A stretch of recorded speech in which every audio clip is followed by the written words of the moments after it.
नमस्कार, मैं हूं प्रकाश चंद्र होता। मरवाही की आज बात करेंगे छत्तीसगढ़ में। वैसे ये एक सीट कोई सरकार पर असर नहीं डालेगी क्योंकि सरकार के पास जरूरत से ज्यादा बहुमत है, लेकिन एक बात तय है, जब भी हम मरवाही की बात करते हैं कुछ ना कुछ रिकॉर्ड, कुछ ना कुछ नए शुरुआत को लेकर आती है मरवाही। 1998 में जहां पे इस सीट पे बीजेपी की जीत हुई, 2000 आते आते जो उस वक्त के विधायक थे बीजेपी के, उन्होंने कांग्रेस के लिए अपने सीट छोड़ दिए। अजीत जोगी मुख्यमंत्री थे, चुनाव लड़े। 2001 में काफी मतों से, 50,000 से भी अधिक मतों से जीत हुई। उसके बाद की बात करें तो नेता प्रतिपक्ष को भिड़ा दिया गया था, अनंत कुमार साय को बीजेपी की तरफ से भिड़ा दिया गया था अजीत जोगी के। तब भी रिकॉर्ड हुआ, मुख्यमंत्री और नेता प्रतिपक्ष एक साथ एक ही सीट से लड़े और मुख्यमंत्री जो थे उन्हीं की जीत हुई, नेता प्रतिपक्ष की हार हुई। उसके बाद की चुनाव की बात करें, लगातार भारी मतों से अजीत जोगी या उनके पुत्र अमित जोगी जीत हासिल की मरवाही से। 2 चुनाव में 46,000 से भी अधिक मतों से जीत हासिल हुई। लेकिन 2020 आते आते अजीत जोगी के देहांत के बाद नया समीकरण हुआ। जोगी परिवार इस बार मैदान में नहीं है। पहली बार ऐसा हो रहा है 2 दशक में कि जोगी परिवार या जोगी शब्द का जो जादुई था वो वहां पे नहीं दिखा। कांग्रेस और बीजेपी सीधे चुनाव लड़ रहे हैं। आखिर स्थिति क्या है? क्या जिस हिसाब से जोगी कांग्रेस बीजेपी को साथ दे रही है, एक नई युग की, नए राजनीतिक समीकरण की शुरुआत है, या फिर कांग्रेस जिस तरह से कह रही है विकास को मूल मंत्र है उनका, क्या वो भी एक नई युग की है कि बात होगी छत्तीसगढ़ में विकास की, ना कि राजनीतिक तोड़जोड़ की? इन सारी बातों को लेकर बात करेंगे। हमारे साथ आज वरिष्ठ मेहमान रहेंगे सुशील आनंद शुक्ला, कांग्रेस के प्रवक्ता, साथ ही रहेंगे संजय श्रीवास्तव, बीजेपी के प्रवक्ता, जोगी कांग्रेस से भगवानू नायक वकील भी है और प्रवक्ता भी है, और हमारे साथ सीधे मरवाही से जुड़ेंगे मेरे साथी देवव्रत भगत। चर्चा की शुरुआत करूंगा देवव्रत भगत से। देवव्रत, मेरी आवाज आप तक पहुंच पा रही है?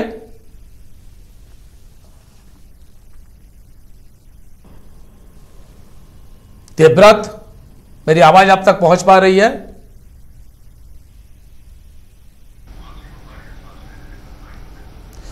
लगता है मेरी आवाज नहीं पहुंच पा रही है। मरवाही में देवव्रत है, लगातार कैंपेन के दौर में भी थे और आज भी, कल से वो वहीं पे देख रहे थे किस तरह से वहां पे हो रही है। साथ ही संजय मानिकपुरी भी मेरे साथी, वो भी वहीं पे डटे हुए हैं, न्यूज़ 18 पल पल की जानकारी दे रही है। लेकिन चर्चा की शुरुआत करेंगे, जब तक देवव्रत नहीं जुड़ते, भगवानू नायक से मैं जानना चाहूंगा। भगवानू जी, पहला चुनाव है 2 दशक में जहां जोगी शब्द नहीं है किसी भी ईवीएम में या बैलेट पेपर में, क्या कहेंगे भगवानू जी?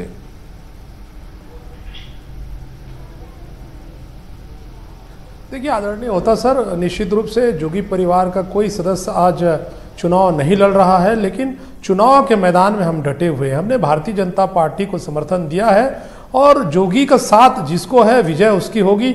लगभग 293 बूथ है उसमें, और आज हमारे पार्टी के जो अध्यक्ष हैं माननीय अमित जोगी जी, चूंकि वो लगातार चुनाव का मैनेजमेंट भी किए, खुद चुनाव वहां पर भी लड़े, उन्होंने दावा किया है कि वहां पर कांग्रेस की जमानत जब्त होगी और लगभग 271 बूथों में जो हमने जिन्हें समर्थन दिया भारतीय जनता पार्टी, वहां पर उनकी ऐतिहासिक जीत होने वाली है। तो कहीं ना कहीं आज पूरी सरकार वहां बैठने के बावजूद, संजय जी के 10 मंत्री, लगभग 50-60 विधायक और पूरा सरकार तंबू गाड़ के बैठने के बाद भी वहां पर एक बड़ी जीत जो है हमारे समर्थन दिए हुए पार्टी को हो रही है। तो अपने आप में ये 20 महीने के सरकार के ऊपर में एक सवाल खड़ा होने वाला है। संजय जी, मेरा सीधा सवाल है, जोगी परिवार या जोगी जी के मदद से ही बीजेपी को जीत मिल रही है, क्या कहेंगे इसको लेकर? जैसी जोगी कांग्रेस दावा कर रही है। मैं स्वीकार करता हूं, लेकिन एक राष्ट्रीय पार्टी जो कि विश्व की सबसे बड़ी पार्टी है, उस पर यह कहना कि जोगी पार्टी की वजह से हम जीत रहे हैं, तो मुझे लगता है ये बेमानी बातें होंगी। देखिए, चुनाव में जीत हार लगी रहती, मैं हमेशा इस बात को कहता हूं, और इस मरवाही विधानसभा में हमने पहले भी चुनाव जीता है, बीजेपी के सिंबल पर भी जीता है, जब हम अकेले लड़े थे तो भी हमने जीता है। लेकिन आज जो परिस्थितियां निर्मित हुई है, निश्चित रूप से इसका एक बड़ा लाभ भारतीय जनता पार्टी को जाता हुआ दिखाई दे रहा है। और आज के समय में ये कह सकते हैं, अच्छा एक बात मुझे बताइए, एक मिनट सर, मतदान हो गया है संजय जी, तो ऐसा लग रहा है कि कांग्रेस जिस स्ट्रेटेजी पे चल रही थी और वो स्ट्रेटेजी कांग्रेस को पूरी तरीके से भारी पड़ चुकी है। आज के मतदान के बाद ये स्पष्ट रूप से दिखाई दे रहा है। ठीक है संजय जी, ये जो गठबंधन है, नई नई दोस्ती है, ये जो बाकी रिश्ते हैं, ये क्या चुनाव के बाद भी टिके रहेंगे या मरवाही खत्म, सब अपने अपने जगह पर? देखिए राजनीति में जैसा कि होता जी, आप बहुत अच्छी तरीके से जानते हैं, हर एक पल अगला पल क्या होगा क्या नहीं होगा, इस पर टिप्पणी करना मुझे लगता है कि शायद कोई नहीं कर सकता। ये केवल एक अपन आकलन। सर ये तो डिप्लोमेटिक आंसर है सर। एक मिनट सर, मैं पूरी बात कर लूं। देखिए कांग्रेस आज क्या कर रही है, जोगी जी की पार्टी के लोगों को अपनी तरफ शामिल करने की कोशिश कर रही है, बसपा के लोगों को शामिल करने की कोशिश कर रही है। आखिर इसकी आवश्यकता क्यों पड़ रही है, ये तमाम प्रकार के विषय हैं। लेकिन आज की स्थिति में यदि कोई बीजेपी को आकर समर्थन करता है, बीजेपी पे जुड़ना चाहता है, तो हमारा प्रदेश नेतृत्व तो राष्ट्रीय नेतृत्व तो इस बात को तय करेगा कि आगे क्या होगा। लेकिन आज ये तय है कि जो जोगी जी कांग्रेस में थे वो कांग्रेस से कभी संतुष्ट नहीं रहे, इसीलिए वो बाहर रहे, दूसरी पार्टी का निर्माण हुआ। और जब उनके चुनाव लड़ने के बाद जो भी परिदृश्य रहा, समय नहीं उतना चर्चा करने का, उसमें उनको जैसा लगा कि कांग्रेस उनके साथ जैसा व्यवहार किया, उन्होंने इस बात का निर्णय लिया कि हमें कांग्रेस का विरोध करना है और बीजेपी का समर्थन करना है। और मुझे लग रहा है कि इसका एक अच्छा परिणाम, सकारात्मक परिणाम निश्चित रूप से दिखाई देगा।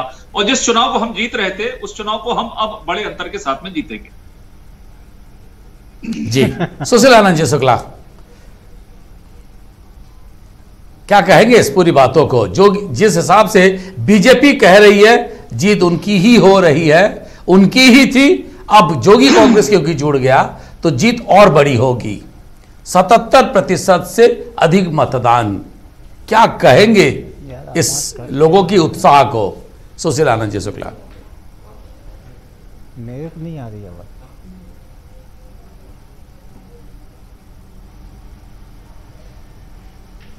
आपकी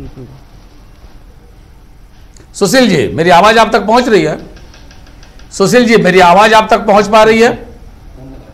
ईपी तो आपकी, ईपी तो ना लगता है सुशील जी तक मेरी आवाज तकनीकी कारणों से नहीं पहुंच पा रही है। हम दोबारा कोशिश करेंगे सुशील जी के पास। भगवानू जी, ये क्या आपको क्या लग रहा है, चुनाव के बाद भी आपके बीजेपी के साथ गठबंधन रहेगा या बस गठबंधन इसी तक ही सीमित था?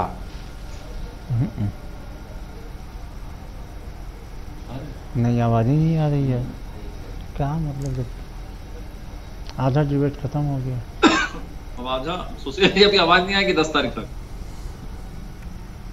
संजय जी मुगालते में मत रहिए, संजय जी मुगालते में मत रहिए, 10 तारीख तक गलतफहमी पाल के बैठिए।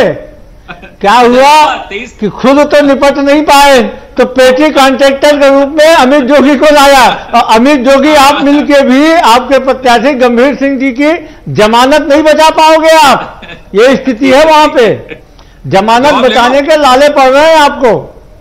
होता जी जवाब दे दे। जिस हिसाब से हमारे पंडालों में आज जनता का मैदान आपका जिस है, हिसाब से आज कांग्रेस के पंडालों में जनता का सैलाब उमड़ा, जिस हिसाब से मरवाही के मतदाताओं ने आपके खिलाफ आज मतदान किया है, आपके नापाक गठबंधन के खिलाफ मतदान किया है, उससे तय है कि आपके प्रत्याशी की जमानत नहीं बचेगी, कुछ नहीं होगा। 2018 में आप और जोगी की पार्टी ने मिलकर कांग्रेस को रोकने का प्रयास किया, 3/4 बहुमत से हमारी सरकार आई, आप 14 सीट में समझ गए।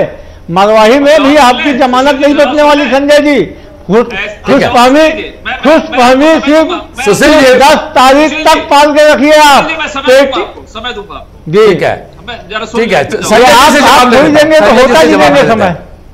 हाँ भाई नहीं समय सुशील जी संजय जी से जवाब ले लेते हैं। आपने जिससे बोले खुद भी पाल रहे हैं, ये आप पर आरोप है संजय जी। देखिए होता जी, उन्होंने पेटी कॉन्ट्रैक्टर की बात जी जी बोलिए। इसका सीधा सा अर्थ है, मैं उनकी बातों को अक्षरशः सही मानता हूं, इसका मतलब है कि देश में कांग्रेस पेटी कॉन्ट्रैक्टर के रूप में काम कर रही है, इस बात को स्वीकार कर ले। तो मैं भी स्वीकार कर लेता हूं। यहां पर परिस्थितियां क्या निर्मित होती है चुनाव के अंदर, सुन लो कि आपकी बिहार में पेटी कॉन्ट्रैक्टर आप हो, तो आप यूपी में पेटी कॉन्ट्रैक्टर हो, तो ये पेटी कॉन्ट्रैक्टर की परिभाषा आप समझो। हम तो चलकर आए, हमने मांगने नहीं के समर्थन, उन्होंने आपके कृत्यों को देखकर, सुन लो, अरे सुन तो लो, आप तो एक ऐसी पार्टी जिसका सही ढंग से क्षेत्रीय रजिस्ट्रेशन नहीं है, उसके बूते में आने के बाद मैदान में दिख रहे हो। आपके कृत्यों को देखकर उन्होंने हमको समर्थन किया, और ये बात भी सत्य होता जी, ये भी सत्य है जनता को कि वहां पर यदि कोई जीता 5 बार तो जोगी परिवार का व्यक्ति ही जीता, कांग्रेस का व्यक्ति नहीं जीता 2018 में। इस सत्य को कोई नकार नहीं सकता, और ये तीसरी पोजीशन में रहे। बट संजय जी एक सेकंड, सुशील जी एक सेकंड, मैं बीच में खाली एक सेकंड रोकूंगा मेरे साथी। संजय जी एक सेकंड, सुशील जी एक सेकंड, एक मिनट। पूरे प्रदेश में जब इतना बड़ा बहुमत मिला कांग्रेस को, तब मरवाही में ये तीसरे नंबर पर रहे। अर्थात इनकी क्या स्थिति रही मरवाही में, ये किसी से छिपा हुआ मामला नहीं है, और आज भी इनकी सेकंड पोजीशन जो है वो स्थायी तौर पर वहां पर है। नहीं, बट एक बहुत मजे की बात है, मैं आऊंगा उस पर। मेरे दोनों प्रवक्ताओं कांग्रेस और बीजेपी पे आऊंगा। देवव्रत से पूछ लो, देवव्रत भगत, आपने वहां पे पहले भी कैंपेन को भी देखे हैं और इस बात को भी देखे हैं, क्या लग रहा है आपको? मैं तो नहीं कहूंगा इस बात को लेके कोई एग्जिट पोल नहीं है, बट वैसे लोगों की जिस तरह से उत्साह है, क्या लोगों की ललक विकास की ओर दिख रही है, या लोगों की ललक जो है अपमान का बदला लेने की ओर दिख रही है? देवव्रत भगत जी बिल्कुल, क्योंकि मरवाही का मतदाता बेहद समझदार है।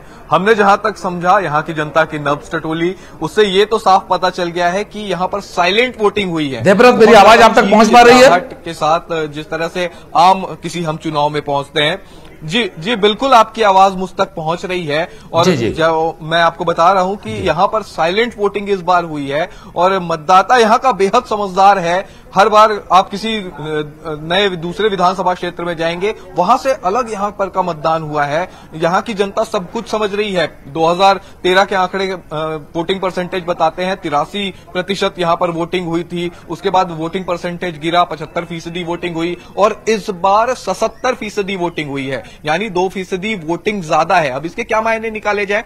रही बात कि यहाँ का मतदाता सीधे अपना पत्ता नहीं खोलता है।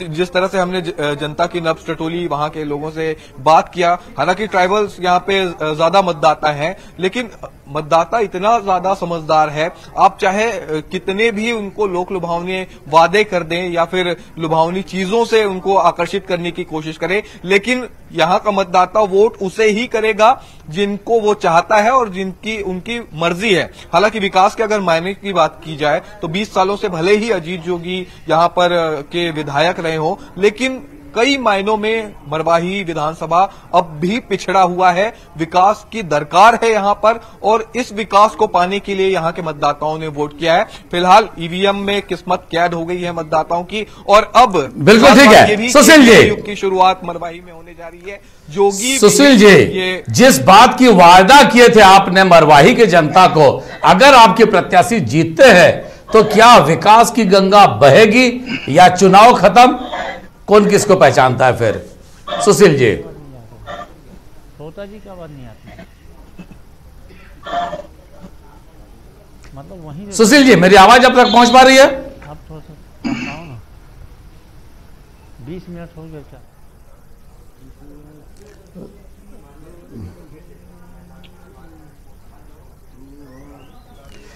भगवानों जी, एक बात तय है, ये बात उठ के आ रही है मरवाही से, लोगों का ये शिकायत है कि जिस तरह से विकास होना चाहिए था वो नहीं हो पाया है 20 साल में।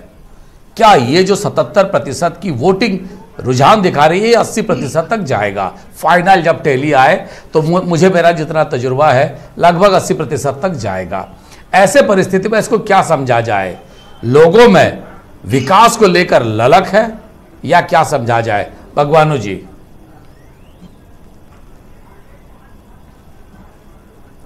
देखिए आदरणीय होता सर, मैं आपको एक बात स्पष्ट कर दूं, राज्य गठन होने के बाद इस सीट को माननीय अजीत जोगी ने चुना, इसलिए चुना कि वो अति पिछड़ा क्षेत्र था, वो बैकवर्ड था, काफ़ी जो है पिछड़ा हुआ जो क्षेत्र था। और जोगी जी जब मुख्यमंत्री बने लगभग 4000 करोड़ का बजट हुआ जाता, उसके बावजूद जोगी जी ने वहां पर सबसे पहले, जिला इस बात को छोड़ दें तो सबसे पहले कोटमी में उन्होंने विद्युत सब स्टेशन की स्थापना की, उन्होंने उसको वन जिला बनाया, उन्होंने पुलिस जिला बनाया। चूंकि राजस्व जिला इसलिए नहीं बना सके थे क्योंकि परिसीमन आयोग जो है 2010 तक उस पर प्रतिबंध करके रखा था। तो जोगी जी ने जो काम दिया और जो उनका जो अटूट संबंध और अटूट प्रेम रहा है, यही कारण कि वो लगातार 20 वर्षों से वहां पर चुनाव जीतते रहे।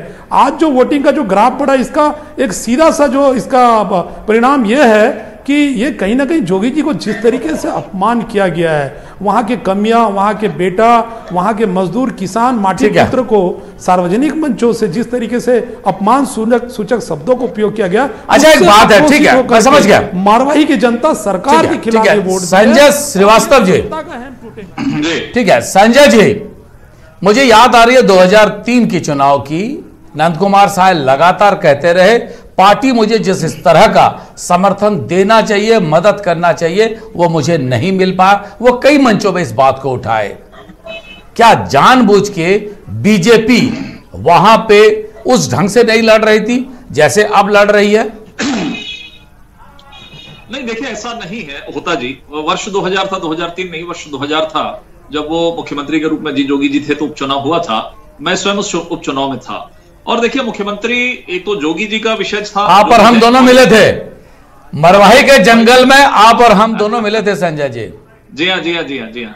और उस समय कांग्रेस शासित राज्य था और उस समय एक मुख्यमंत्री का जो एक प्रभाव रहता है उसका भी फायदा निश्चित रूप से मिला। एक नए राज्य का था, नए मुख्यमंत्री के रूप में जोगी जी आए थे, उसका एक बड़ा लाभ मिला था। लेकिन हमने भी बड़ी ईमानदारी के साथ में, नंद कुमार साय जी बहुत मुस्तैदी के साथ में वहां पर डट कर चुनाव उन्होंने लड़ा। ये नहीं देखा कि क्या है क्या नहीं है, लेकिन बड़ी ताकत के साथ में उन्होंने उस चुनाव को लड़ा। लेकिन 50,000 का मार्जिन सर लगातार, देखिए लगभग मरवाही के चुनाव में इसी प्रकार का अंतर रहा है। कोई भी लड़ा है लगभग 45, 46, 50 जो आपने पिछले डिबेट में भी बताया था, तो ये अंतर रहा है और इस बार भी अंतर रहेगा, और इस बार भी अंतर रहेगा, और इस बार लेकिन कांग्रेस दूसरे नंबर पर रहेगी, ये भी तय है। और मैं एक बात को इंगित और कर रहा हूं आपको कि कांग्रेस ने जिस तरीके से अपने पत्ते चले थे स्टार्ट में, शुरुआत में 2 महीने पहले, अब ये पूरा पत्ता और ये पूरा जो प्लान है, पूरा खेल जो है, अब ये कांग्रेस के विपरीत पड़ गया है और इसी का खामियाजा कांग्रेस को भुगतना पड़ेगा।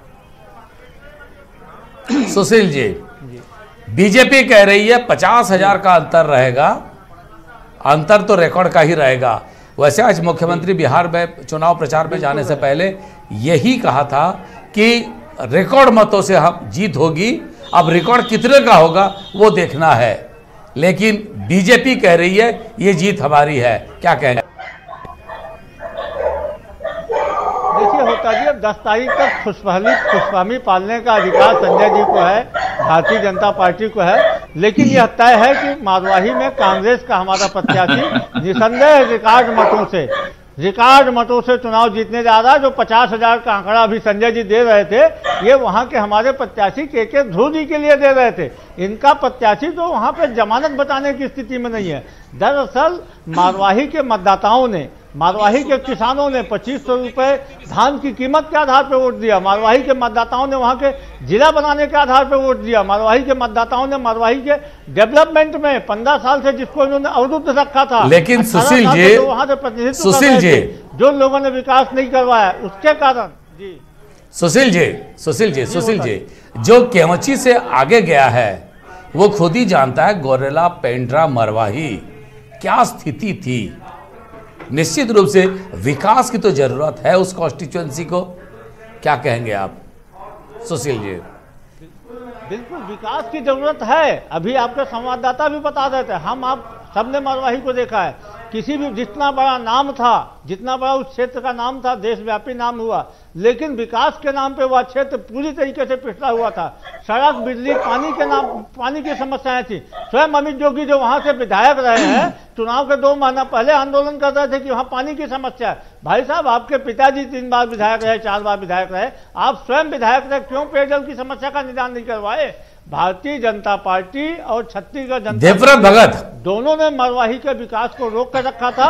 हमारी सरकार ने वहां डेवलपमेंट किया और इसीलिए वहां पे वोट प्रतिशत बढ़ा है। मतदाताओं ने अब की बार ठीक है सर ठीक है सर, डेवलपमेंट के नाम पे किया है।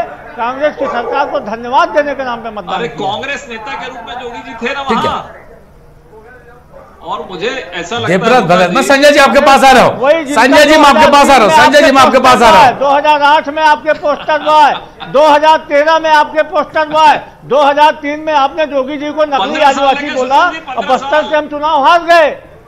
2008 में आपने क्या किया? वही अजीत जोगी जो नकली थे, आज उनके पुत्र को पेटी कॉन्ट्रैक्टर दे के आप अपनी इज्जत बचाने में लगे हो। 15 साल की तैयारी कर लो, 15 साल की तैयारी कर लो।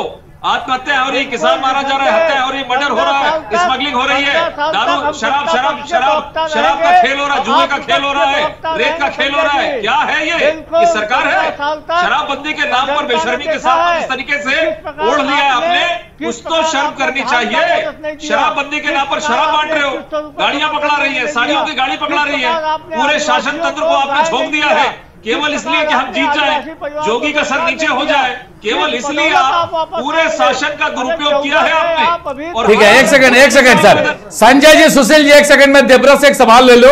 देवव्रत, मेरा 2 सवाल है, छोटा जवाब चाहिए मुझे आपसे।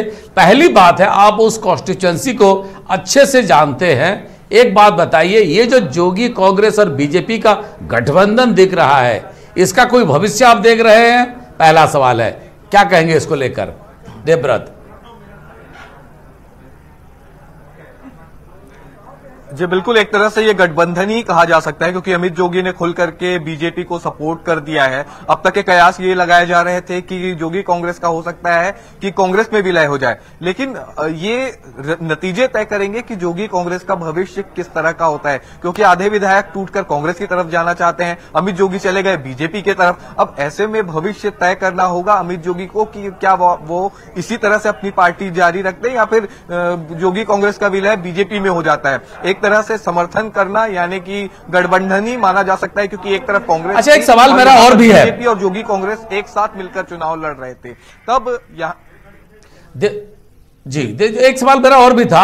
अमरकंटक को छत्तीसगढ़ में शामिल करने के लिए लंबे समय तक आंदोलन हुआ। अमरकंटक जो है उसका अगर गेटवे कहे, अगर उसको द्वारदेश कहे, वो मरवाही है। आपको लगता है जिस तरह से वहां पे इंफ्रास्ट्रक्चर होना चाहिए, जिस तरह से वहां पे सारे फैसिलिटीज होनी चाहिए, वो है या उसकी जरूरत है? और इसको मैं विकास के साथ अगर जोड़ दूं तो लगता है क्या कि इसको सरकार को विशेष रूप से उसके लेकर प्लान करना चाहिए, टूरिज्म को भी लेकर, क्योंकि उसी आप वहीं पे है, इसलिए ये मैं सवाल पूछ रहा हूं देवव्रत। जी बिल्कुल, प्रकृति की गोद में बसा हुआ है ये मरवाही विधानसभा है, और जिस तरह से मरवाही विधानसभा को अब तक ट्रैवल टूरिज्म की दृष्टि से तवज्जो मिलनी चाहिए थी, वो नहीं मिली। पास से ही अमरकंटक का इलाका लगा हुआ है और लोगों के पास यहाँ पर रोजगार नहीं है। अगर पिछली सरकारें चाहती तो हो सकता था इसका उस तरह से डेवलपमेंट किया जाता कि पास ही एक पर्यटन स्थल होने का फायदा मरवाही को मिल सकता था, लेकिन ऐसा बिल्कुल भी नहीं हुआ। इलाके में लोगों के पास रोजगार नहीं है, विकास यहाँ पर हुए नहीं है, और अब सरकार ने क्योंकि इसे जिला बना दिया है, तब उम्मीद ये की जानी चाहिए कि आने वाले समय में इसका विकास हो, चाहे विधायक कोई भी हो, भले ही जीत का। ठीक है, सुशील आनंद जी शुक्ला, संजय जी श्रीवास्तव, भगवानु जी नायक और मेरे साथी देवव्रत भगत, चारों मेहमानों का बहुत बहुत धन्यवाद। देवव्रत आप वहीं पे रहें, नजर रखें और खबर भी देते रहे, लेकिन तीनों मेहमानों का आज समय इतना ही है, मैं इससे ज्यादा नहीं कह सकता, समय नहीं दे सकता।